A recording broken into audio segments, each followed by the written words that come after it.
bueno, qué alegría verles. Si se preguntan si Vida Abundante Pocosí está haciendo uniformes ahora, no, no.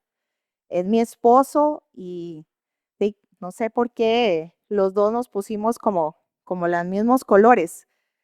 Dicen por ahí, escuché una vez que dice que conforme los años que uno tiene de casado y estar con la pareja, resulta ser que uno empieza como a vestirse ya parecido. Daniel y yo este año, por la gracia de Dios, cumplimos 14 años y creo que sí, que ya estamos viendo los frutos. Así que no es que estamos usando uniforme. Bueno, para mí es una gran bendición poder estar acá, poder compartir con ustedes la palabra del Señor. Y como bien nos decía ahora Dani, hemos preparado una pequeña serie que queremos compartir con ustedes este fin de semana, en el transcurso de la semana y por supuesto cerrarla con el domingo de victoria, el domingo de resurrección. Esta serie tiene por nombre Del silencio a la victoria. Y lo que nuestro pastor quiere compartir con esta serie es que reconozcamos que hay momentos en los cuales el cielo guarda silencio, como lo vamos a ver a lo largo de esta semana, en el momento que Jesús entra, hay una gran algarabía, pero luego, conforme pasan los días, cuando Él tiene que estar enfrente de este montón de autoridades y este montón de cuestionamientos, Él lo que hace es guardar silencio. Vienen días tristes donde sus apóstoles incluso pudieran haber pensado, todo está terminado, ya no hay nada que hacer, pero por supuesto viene el glorioso día, el día de la victoria, que es el de la resurrección. Y eso es lo que nosotros queremos mostrar con esta serie, que en medio de los silencios del cielo siempre debemos recordar que vendrá el día de la victoria, porque así está escrito. Amén. Bueno, para iniciar quiero contarles una anécdota que nos pasó a Daniel y a mí. Hace unos años nosotros estábamos muy entusiasmados porque queríamos ir a un concierto cristiano de un cantante súper famoso que es costarricense y que está a niveles internacionales. Usted sabrá por ahí de quién se trata, no voy a decirlo por el tema de derechos de autor. Y resulta ser que, bueno, era el concierto con él y nosotros estábamos felices y estábamos entusiasmadísimos. Yo toda la vida había querido escucharlo cantar y era la oportunidad. El asunto es que ese concierto era también con otro cantante, también costarricense, que forma parte de los Cuatro Tenores. Ahí les voy dando pistas. Entonces, nosotros nos vamos al concierto y claro, aquellas expectativas de nosotros, el concierto y la primera canción y nosotros esperando y sale el tenor cantando. Bueno, canta muy lindo, ya canta él y bueno, nosotros muy lindo, muy todo, ¿verdad? Y nosotros, bueno, seguramente ahorita va a salir, ¿verdad? Y viene la otra canción y no sigue el mismo cantante. Y así, para no hacerles muy larga la historia, el famoso cantante que nosotros estábamos esperando escuchar y por el cual habíamos estado ahí, y creo que no solo nosotros, sino muchísima gente, y resultamente, no, sí llegó. El asunto es que solamente dos canciones cantó. ¿Qué les quiero decir con esto? A veces nosotros nos llenamos de muchísimas expectativas de algo. Nosotros estábamos, bueno, que no cabíamos porque íbamos a ver a este gran cantante. Y resulta ser que las expectativas que nosotros esperábamos no eran las que salieron. Pero con esto les quiero contar que así pasó con el pueblo de Israel. Hoy vamos a estar en el pasaje súper famoso y el que por siempre yo creo que se predica en casi en la mayoría de las iglesias y es la famosa entrada triunfal, ¿verdad? Y creo que muchos de nosotros sabemos que todo el mundo está con aquella algarabía, esperando recibir a Jesús, pero muchas de esas personas tenían expectativas muy equivocadas y muy diferentes de quién era la persona que estaba entrando en ese burrito. Quisiera invitarles a orar para poder ir a la palabra de Dios, así que cierre sus ojos y podemos poner esta enseñanza en las manos del Señor. Padre, gracias. Gracias por estar acá, gracias por la bendición que nos das. Gracias para poder leer tu palabra, Señor. Gracias para poder entender todo lo que pasó hace tantos años, Señor, y poder nosotros aprender de esto, Señor. Gracias porque, como cantábamos ahora, Señor, tú eres digno. Tu nombre está por sobre todo, Señor. Tú mereces toda la gloria, Señor. Así que te agradecemos el poder estar acá. Te agradecemos el poder tener tu palabra para poderla estudiar. Y te pido, Espíritu Santo, que puedas venir y llenar nuestro corazón de entendimiento, pero también de disposición para poder escuchar qué es lo que quieres, Señor, hablarnos. Te pido que mis palabras, Señor, sean tus palabras y no sea yo hablando, Señor. Todo esto oramos y lo pedimos en el nombre poderoso de tu Hijo, Jesucristo. Esta entrada triunfal famosísima es tan importante que la podemos encontrar en los 4 evangelios. Si usted quiere luego en esta semana de reflexión poder buscar y leer, pues déjeme decirle que la puede encontrar en Mateo 21, Marcos 11, Juan 12 y Lucas 19, que es el que nosotros vamos a estar estudiando.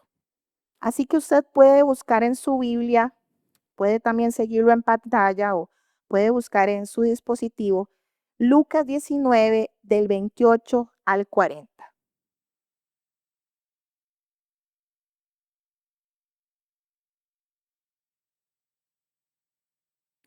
Leo para ustedes.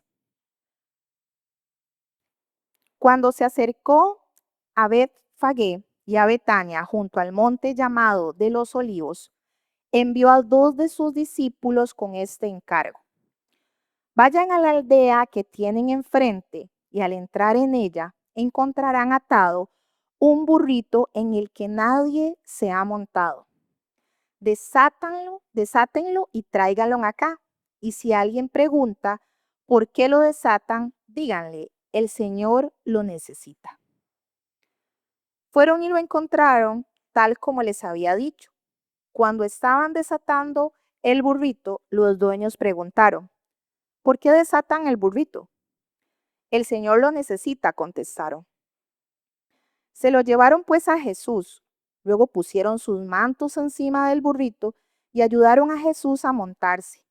A medida que avanzaba, la gente tendía sus mantos sobre el camino. Al acercarse él a la bajada del Monte de los Olivos, todos los discípulos se entusiasmaron y comenzaron a alabar a Dios por tantos milagros que habían visto. Gritaban, bendito el Rey que viene en el nombre del Señor, paz en el cielo y gloria en las alturas. Algunos de los fariseos que estaban entre la gente reclamaron a Jesús, Maestro, reprende a tus discípulos. Pero él respondió, les aseguro que si ellos se callan, gritarán las piedras. Es un pasaje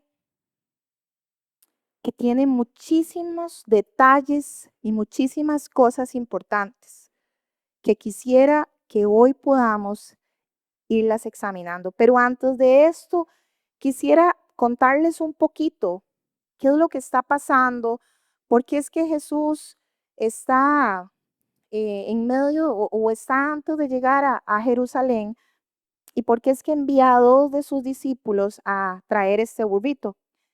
Jesús está por entrar a Jerusalén, ellos están por iniciar la Pascua.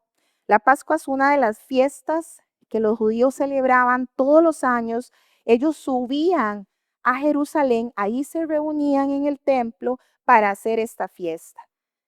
Más o menos se calcula, esto es un dato que hay por ahí, que para esta fiesta de la Pascua, como los judíos de todo Israel tenían que llegar hasta Jerusalén, más o menos alrededor de unos 2 millones de personas eran las que estaban en Jerusalén para ese momento. Los que vivían ahí, más todos los que tenían que llegar. Cuando yo estaba leyendo esto, yo decía, ¿cómo se verán 2 millones de personas en un lugar, reunidas ahí en un lugar? Pues resulta ser que me encontré esta foto. Vamos a ver si podemos tener una idea. Vean esta foto. Esta foto hay más o menos unos 2 millones a 3 millones de personas en ese lugar. Resulta ser que ese es el obelisco, eso es en Argentina, y eso es nada más y nada menos que la celebración cuando Argentina quedó campeona del mundo en el 2022. Todo ese montón de gente estaba ahí esperando a la selección de Argentina para celebrar con ellos el campeonato. Entonces, más o menos ahí andan unos 2 o 3 millones de personas.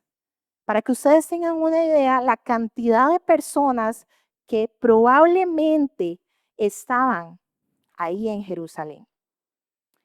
¿Por qué digo esto? Porque a veces tal vez tenemos el concepto de que Jesús llegó, entró a Jerusalén y tal vez uno que otro era el que estaba por ahí y lo vio. No sabemos el dato preciso de cuántas personas presenciaron esta entrada, pero si habían 2 millones de personas ahí de los que vivían, más los que llegaban peregrinos a esta celebración, probablemente la cantidad de gente que lo vio cuando entró a Jerusalén fue bastante. Esta fiesta ellos la hacían porque ellos lo que hacían era celebrar la liberación del pueblo de Israel de la esclavitud. Y entonces recordaban cuando el ángel del Señor los visitó, y no sé si ustedes recuerdan este pasaje donde ellos tenían que pintar las entradas de sus puertas con sangre de un cordero para que el ángel no llegara y matara a los primogénitos de cada uno de ellos. Esto es lo que era la celebración de ellos. Jesús, antes de llegar a Jerusalén, él estaba en Betania. En Betania vivían sus amigos Lázaro, Marta y María. Todo esto que les estoy contando, ustedes pueden leerlo en los 4 evangelios porque por ahí hay todo esto que les estoy diciendo. Precisamente en el evangelio de Juan es el que nos cuenta que él estaba en la casa de ellos. El asunto es que hacía poco, no se sabe cuánto, pero dice Juan que estaba cerca de llegar la Pascua, había pasado la resurrección de Lázaro y esto había sido un acontecimiento tan grande que muchísima gente quería conocer a Jesús, pero también quería conocer a Lázaro. También, a raíz de esta situación, los fariseos estaban tan enojados, se estaban tan molestos, ya no podían más con los milagros, con todo lo que estaba pasando con Jesús, y ellos habían decidido matarlo. Por lo tanto, entonces, los fariseos estaban esperando ver el momento que apareciera Jesús para poder apresarlo y poderlo acusar para matarlo. Cuando Jesús resucitó a Lázaro, Juan nos dice que él se va y se esconde por un pueblito que se llama Efraín, y ahí él se queda esperando el tiempo que le correspondería a él ya presentarse públicamente, que es cuando él va a venir ya a Jerusalén. Entonces también en Jerusalén había mucha gente que estaba ahí como expectante y preguntando, ¿irá a aparecer Jesús? ¿Será que Jesús viene? Porque los fariseos ya lo estaban buscando para matarlo. ¿Irá a venir a la fiesta? ¿Llegará? Entonces también había como ese morbo ahí. En medio de todo esto, habían enemigos, habían seguidores y habían ahí medios vinos que querían saber quién era Jesús y conocer a Lázaro. Entonces, con todo eso que les estoy diciendo, que es el contexto de esta historia, podemos ir haciéndonos ahí nuestra historia en la cabeza para poder entender mejor este pasaje. Lo primero que quisiera que podamos observar, o la primera pregunta que en mi caso a mí se me viene a mi mente es, ¿por qué es que Jesús tenía que entrar de esta manera? O sea, ¿por qué él tenía que ir y buscar un burrito? Dice que un burrito que nadie hubiera montado, un burrito, una cría de una asna, y tener que montarse él en el burrito, porque Jesús no entró como, sí, como cualquier persona caminando. No era la primera vez que entraba en Jerusalén. Ya esto, él había ido muchísimas veces a Jerusalén. Entonces no era la primera vez que él llegaba, pero ¿por qué esta vez tenía que hacerlo así? Entonces, les invito a leer, igual en Lucas 19, del 30 al 34. Nos dice, vayan a la aldea que tienen enfrente y al entrar en ella encontrarán atado un burrito en el que nadie se ha montado. Desátenlo y tráiganlo acá. Y si alguien pregunta por qué lo desatan, díganle, el Señor lo necesita. Fueron y lo encontraron tal como él les había dicho, y cuando estaban desatando al burrito, los dueños preguntaron, ¿por qué desatan al burrito? Y ellos contestaron, el Señor lo necesita. Jesús necesitaba ese burrito, pero ¿para qué Jesús necesitaba ese burrito? Bueno, primero que nada, para demostrarnos su autoridad y soberanía. El Señor es dueño de absolutamente todo. Él es dueño de cada cosa que nosotros tenemos, de nuestro corazón también. Así que si Él necesita un burrito, probablemente Él sabe a dónde encontrarlo. Muchísimas veces yo digo, qué bendición la de ese burrito y qué privilegio que el Señor lo haya escogido para entrar a Jerusalén.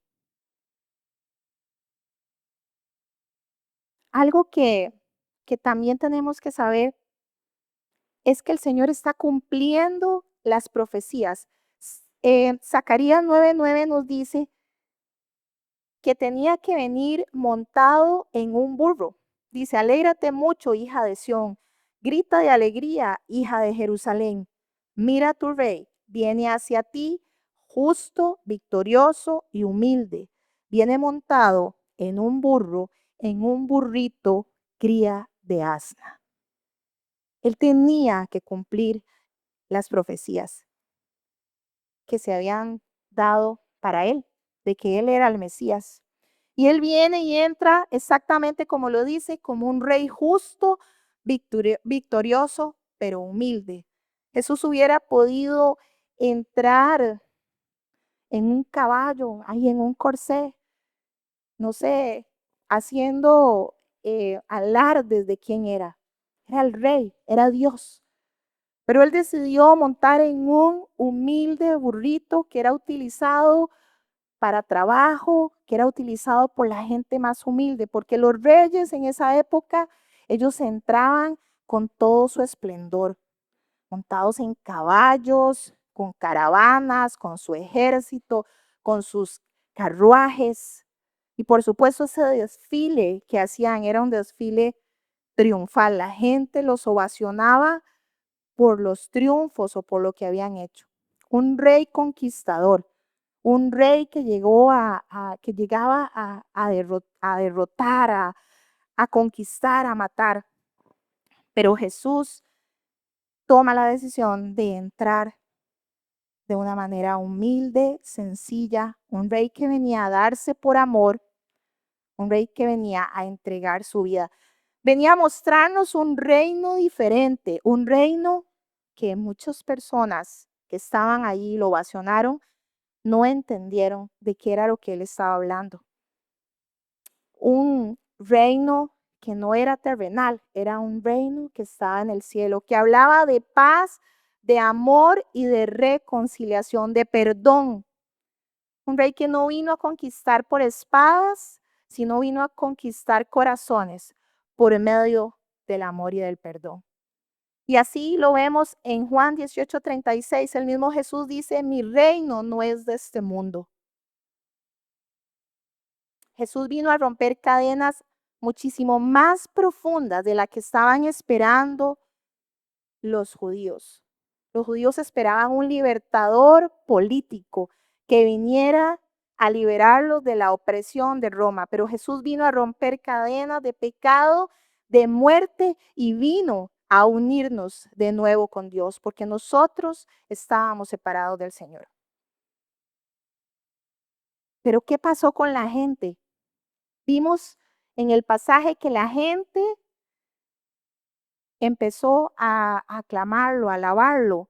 En Lucas nos dice que fueron los discípulos, pero si vamos a Mateo, en Mateo nos habla de que también la gente, muchísima gente iba delante de él y detrás de él y iban aclamándolo, iban inclusive cortando ramas de árboles, iban esparciendo por el camino y iban gritando Hosana al Hijo de David, aclamándolo como rey, como salvador, como el Mesías. Pero ustedes creen que muchísimas de estas personas lo estaban haciendo de corazón. Ustedes creen que mucha de esta gente estaba entendiendo delante de quién estaban ellos. Muchísimas de estas personas probablemente tenían expectativas muy diferentes a las que Jesús hubiera querido, porque muchos de ellos se emocionaron, pero sin transformación. Y aquí tenemos que tener mucho cuidado nosotros, porque a veces levantamos las manos, a veces cantamos, a veces cerramos los ojos, la letra, la música, el momento precioso, divino, pero nada pasa aquí. Nada pasa aquí. Muchísima de esta gente, veámoslo en el pasaje, en el 37, versículo 37, dice, al acercarse él a la bajada del monte de los olivos, todos los discípulos se entusiasmaron y comenzaron a alabar a Dios por tantos milagros que habían visto. Y gritaban, bendito el Rey que viene en el nombre del Señor, paz en el cielo y gloria en las alturas. Pero no solo los discípulos que estuvieron con él se emocionaron, porque también se emocionó la gente que estaba ahí. Gente que puede haber presenciado milagros de Jesús, gente que probablemente había escuchado hablar de Jesús, gente que incluso Jesús pudo haber hecho milagros en su vida.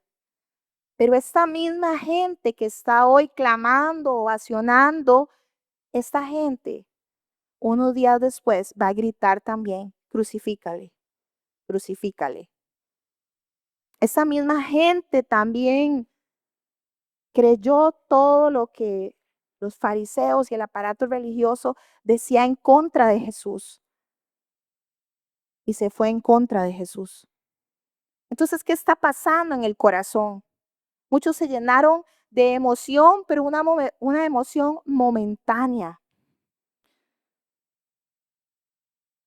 Muchos inclusive creyeron en los milagros, pero no creyeron en Jesús. Vieron a Jesús hacer milagros, probablemente vieron cuando convirtió el agua en vino, cuando sanó ciegos, cuando curó a leprosos, paralíticos, probablemente estuvieron en la multiplicación de los panes y los peces. Inclusive tal vez estuvieron en la barca cuando caminó Pedro sobre el agua, resucitó muertos y el más recordado por todos en ese momento, la resurrección de Lázaro. Muchos vieron a Lázaro resucitar, pero muchos de ellos tenían expectativas incorrectas sobre Jesús porque esperaban a un líder político, esperaban a un guerrero, algo así como el de 300, que entrara con espada y llegara y matara a todos, hiciera una revolución, les dijera a todos, ahora sí vamos todos, somos 2 millones en contra de estos romanos que nos tienen oprimidos, nos tienen bajo el zapato. Eso era lo que esperaban los judíos de Jesús.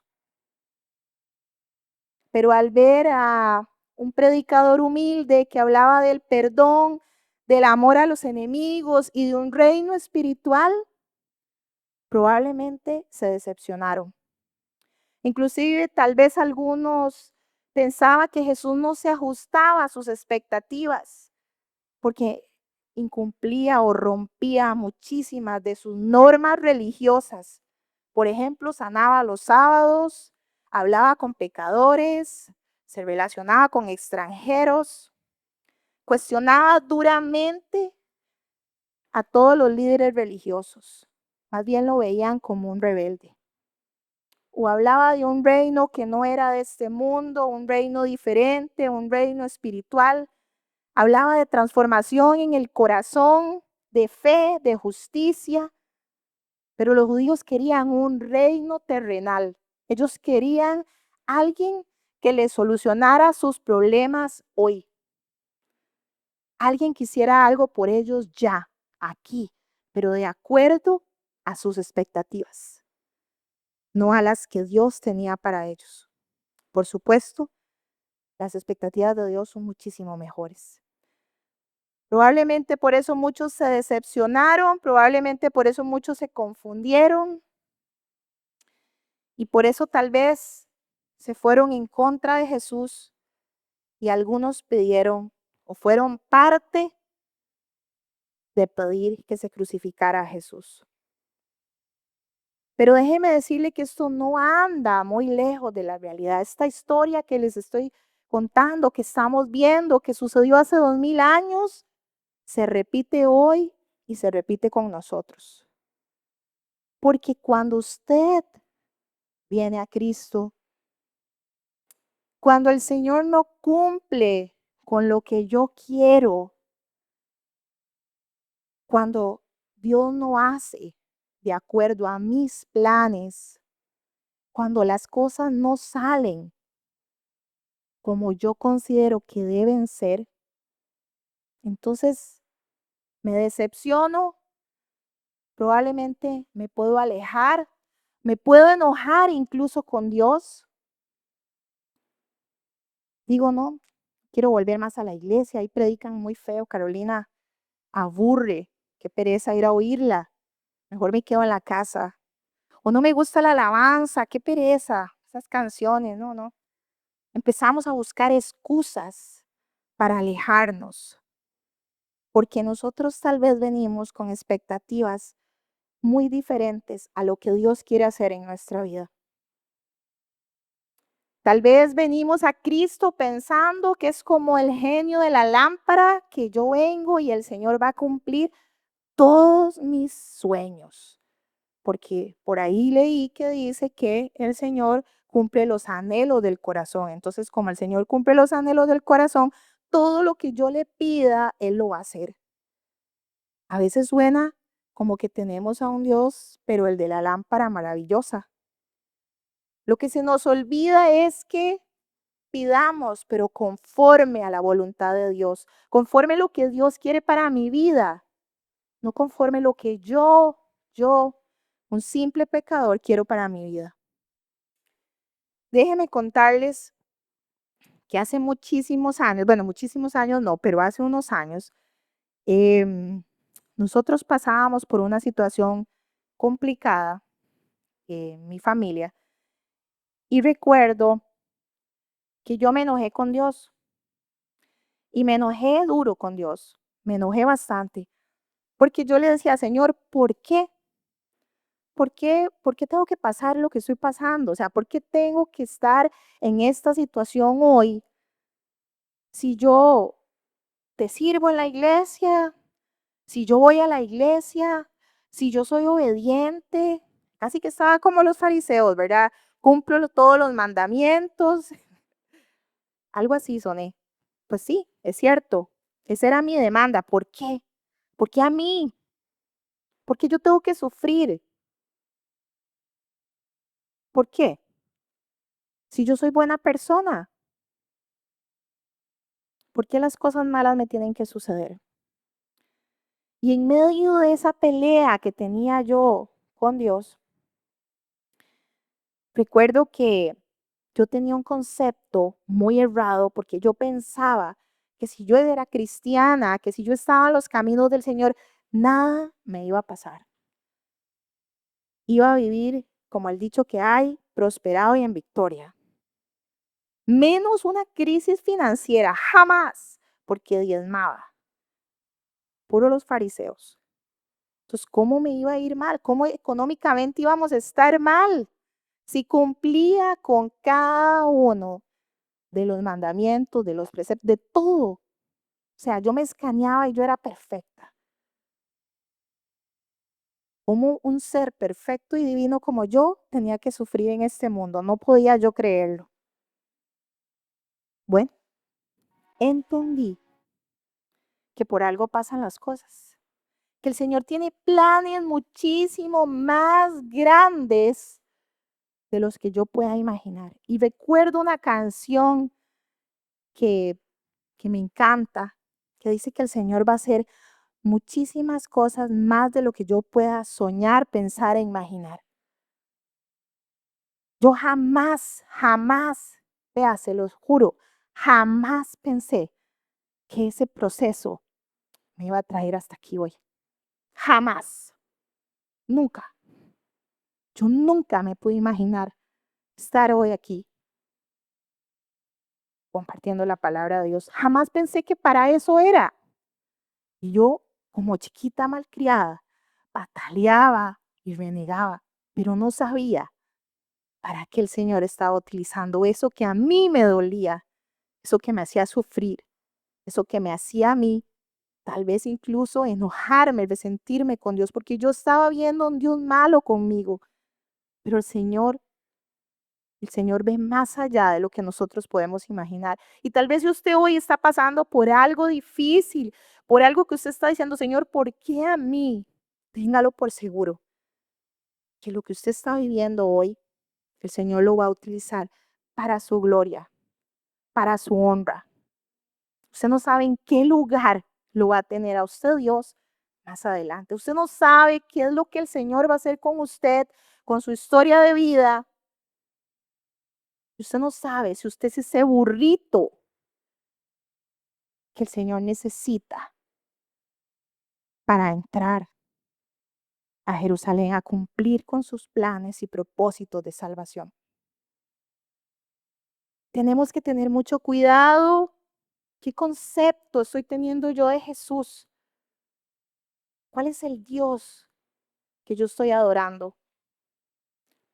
Tenemos que tener cuidado de rechazar al verdadero Jesús, porque el precio por rechazarlo es la muerte, así como lo escucha.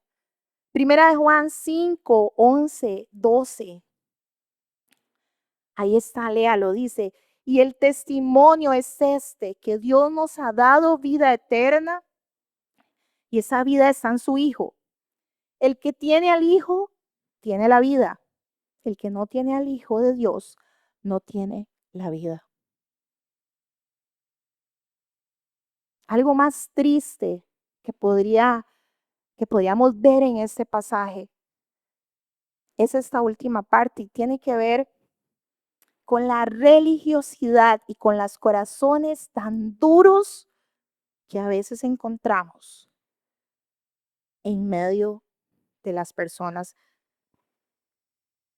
Lucas 19, 39, 40 nos dice lo siguiente: algunos de los fariseos que estaban entre la gente reclamaron a Jesús: Maestro, reprende a tus discípulos. Pero él respondió: les aseguro que si ellos se callan, gritarán las piedras. A los fariseos les molestaba que la gente estuviera aclamando a Jesús como rey. Su religiosidad no los dejaba, no los dejaba ver más allá. Su corazón duro no podían reconocer quién era el que estaba delante de ellos. Y probablemente en este contexto, tal vez era temor, necesitaban silenciar a esa multitud de gente que estaba gritando, tal vez con corazones equivocados, como lo decía ahora, pero probablemente había muchos que sí estaban haciéndolo con un corazón genuino. Y a ellos les molestaba esto por miedo, pero ¿miedo a qué? Bueno, miedo a perder su poder, porque ellos necesitaban tener a toda esa gente controlada. Y al ver que estaban ovacionando a Jesús, temían que toda la gente se fuera con Jesús y de ahí ellos se quedaran simplemente sin gente a quien controlar. También el estar viendo esta forma de adoración a Jesús les molestaba. Dice que la gente cortaba ramas y se quitaba sus mantos y los ponían en el piso para que Jesús pasara. Y esto solo se hacía para aclamar a un rey. Por supuesto, esto a ellos les parecía algo exagerado y blasfemo. Y estaban furiosos, aparte que ya estaban muy enojados. Lo querían silenciar por miedo a represalias, incluso que Roma podía tener al estar proclamando a un simple hombre humilde montado en un burrito como rey, rey de los judíos. Pero déjeme decirle que la verdad de Cristo nada la puede detener. El Señor es digno de toda gloria y de toda adoración y su grandeza nadie la puede ocultar. Si nosotros no queremos adorarle, o en ese entonces, si todos se callaban y no adoraban y exaltaban el nombre de Jesús, Jesús dice, las piedras lo harían. La misma creación reconoce quién es Dios. La misma creación reconoce quién es Jesús. Y ellos mismos hubieran aclamado, ellos mismos hubieran adorado. El Salmo 148 nos dice que lo alabe la tierra, que lo alaben los monstruos marinos, que lo alabe el mar profundo, que lo alabe el rayo, el granizo, que lo alabe la nieve y la neblina. No era extraño que Jesús respondiera que si ellos se quedaban callados, las piedras lo iban a hacer.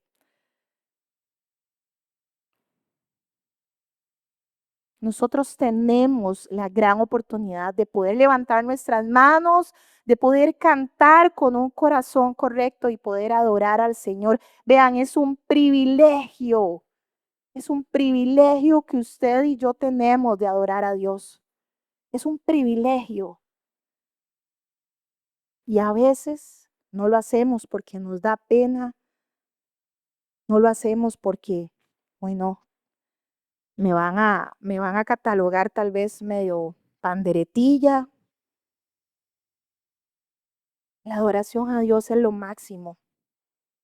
Jesús sabía que también esa gente lo estaba haciendo, pero no con un corazón correcto. Él lo sabía, él sabía que esa gente, muchos de ellos lo iban a entregar. Mateo 15:8 nos dice, este pueblo me honra con los labios, pero su corazón está lejos de mí. Hoy nosotros tenemos la oportunidad de adorar al Señor con un corazón correcto, reconociéndolo como Señor y Salvador. Que nuestra alabanza se convierta en un estilo de vida. Alabar al Señor no es venir y cantarle aquí y luego irnos para la casa. Adorarlo aquí, cantarle, tú eres mi rey, y luego vivir toda la semana como la canción famosa que dice, y sigo siendo el rey, haciendo lo que a mí me da la gana. Eso no es adoración. Adoración es vivir alabando a Dios con nuestras palabras, con nuestras acciones, con nuestras actitudes, en nuestros problemas, en la alegría, en todo tiempo. Eso es adoración. Mi vida tiene que convertirse en adoración. Vean, gente, no permitamos que una piedra haga lo que nosotros fuimos creados. No permita que las piedras sean las que griten, porque usted le da miedo, le da vergüenza alabar al Señor. Para terminar esta enseñanza, Jesús no solo entró a Jerusalén para cumplir profecías, para cumplir con los planos y propósitos de salvación, para ser adorado y exaltado como un rey, para demostrarnos esa autoridad, sino Él también vino a darse por cada uno de nosotros que queremos disponer nuestro corazón, aceptarle, adorarle, que queremos entregar genuinamente nuestra vida. No queremos tener esos corazones confundidos que esperaban un libertador político y que más bien venía un libertador a liberar su alma. O que gritaban Hosana y luego crucifícale.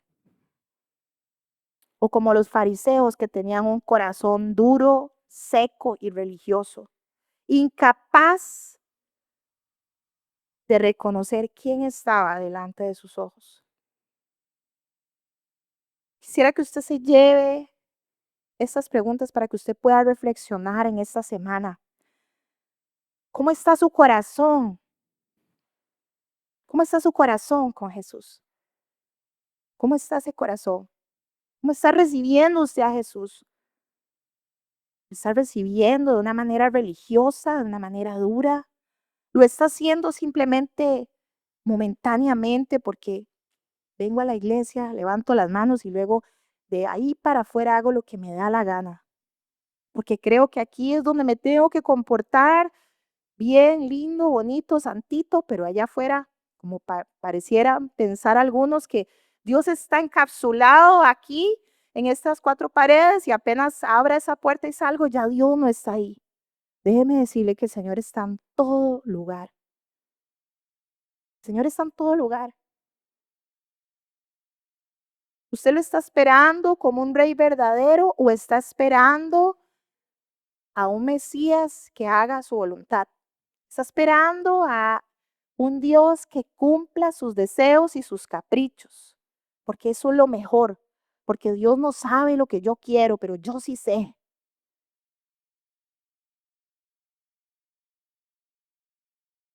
¿Usted va a levantar su voz o se va a quedar callado y va a permitir que las piedras, la creación, los truenos, las montañas, los árboles, cualquier cosa, adore y alabe al Señor?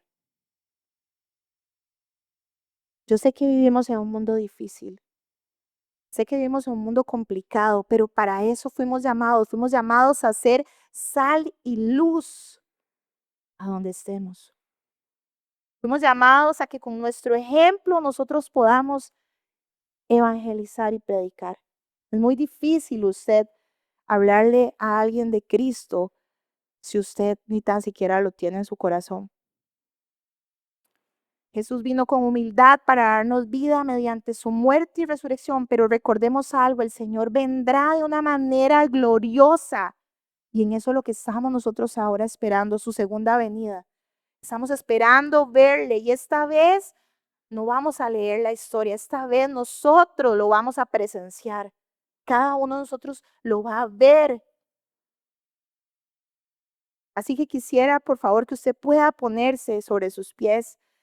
Podamos terminar leyendo este versículo que está en Apocalipsis y nos narra cómo es que el Señor vendrá.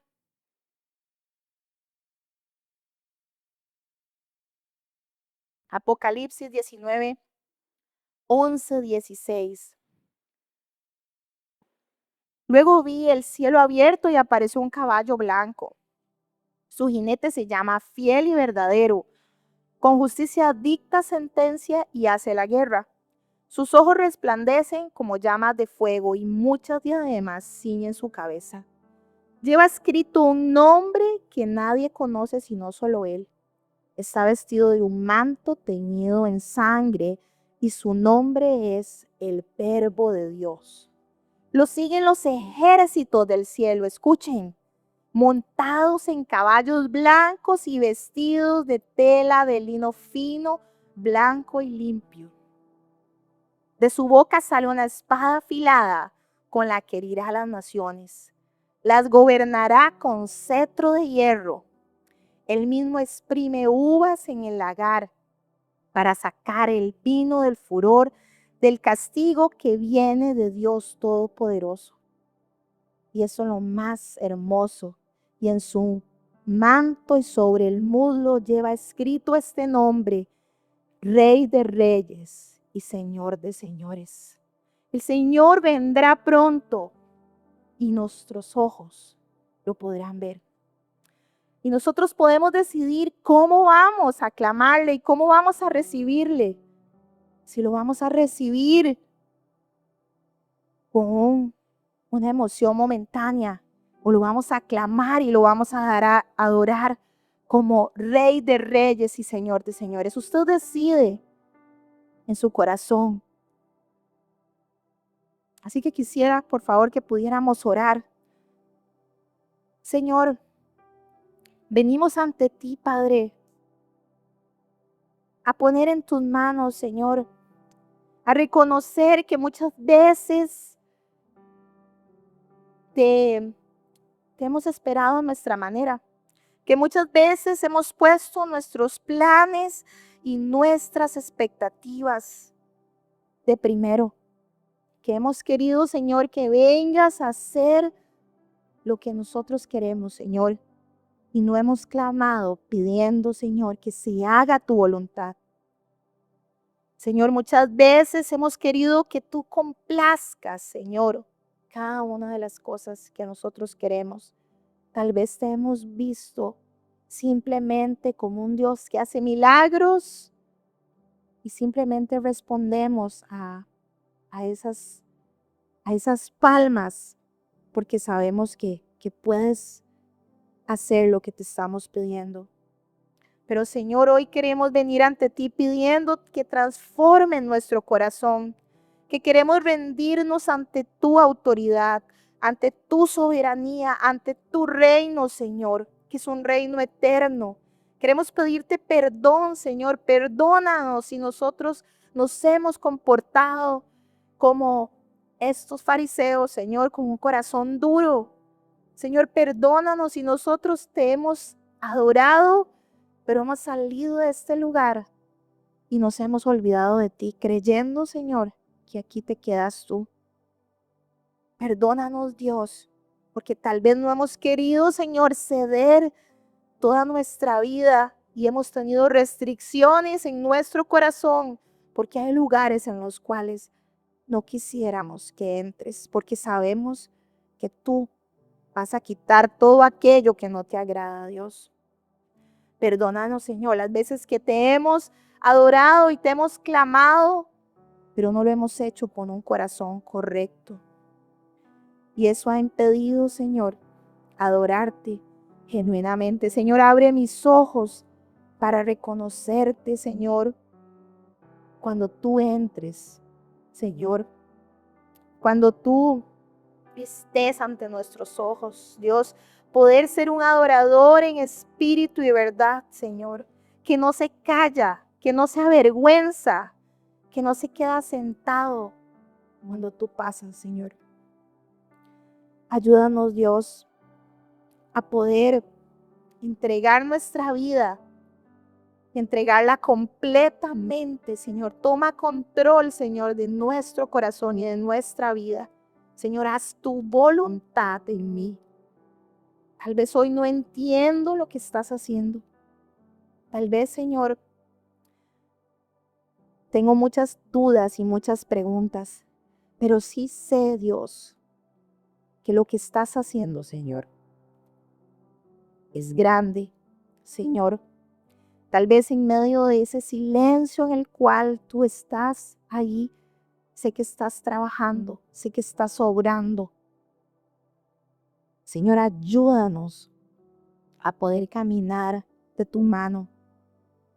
Ayúdanos, Señor, a que nuestra fe cada día sea más grande, Dios, y que nuestros miedos, que nuestras inseguridades, Señor, que nuestros caprichos, que nuestra humanidad nunca, Señor, se opongan ante ti, Señor, para adorarte correctamente. Ayúdanos a que nuestra vida, Señor, sea una vida de adoración aquí y en cualquier lugar que tú nos pongas, Señor. Padre, que esta semana que podemos tal vez tener un poco más de tiempo, Señor, podamos recordarte, Señor, que podamos estudiarte, pero principalmente, Señor, que tú puedas hacer algo por nosotros. Dios, te adoramos, te honramos y te damos gloria y gracias, Señor. Gracias por tu salvación, por ese regalo inmerecedor que nos has dado, Señor. Te adoramos y te exaltamos en el nombre poderoso de tu Hijo Jesucristo. Amén y amén.